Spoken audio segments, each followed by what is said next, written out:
എഴുത്തുകാരിയും അധ്യാപികയും പുരോഗമന കലാസാഹിത്യ സംഘം സംസ്ഥാന വൈസ് പ്രസിഡന്റുമായിരുന്ന ഡോക്ടർ കെ സുലേഖയുടെ പുതിയ പുസ്തകം സാമൂഹികതയുടെ വ്യതിരിക്തത ബഷീർ കൃതികളിൽ എന്ന പുസ്തകം പ്രകാശനം ചെയ്തു. 2026 ഫെബ്രുവരി 20 മരിച്ച സുലേഖയുടെ പുസ്തകം കേരള ഭാഷാ ഇൻസ്റ്റിറ്റ്യൂട്ടാണ് പ്രസിദ്ധീകരിച്ചത്.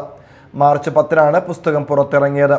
രചയിതാവിന് കാണാൻ കഴിയാതെ പോയ ബഷീർ കൃതികളെക്കുറിച്ചുള്ള പഠനം, സുലേഖയെക്കുറിച്ചുള്ള ഓർമ്മകൾ തങ്ങി നിൽക്കുന്ന വികാരഭരിതമായ അന്തരീക്ഷത്തിൽ വച്ച് KN കുഞ്ഞ് മുഹമ്മദാണ് പ്രൊഫസർ VK സുബൈദയ്ക്ക് കൊടുത്തുകൊണ്ട് പ്രകാശനം ചെയ്തത്.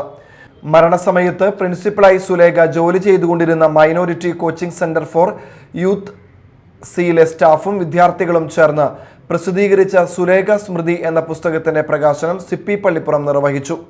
ന്യൂനപക്ഷ ക്ഷേമ വകുപ്പിന്റെ മുൻ ഡയറക്ടർ AB മൊയ്തീൻകുട്ടി ഏറ്റുവാങ്ങി.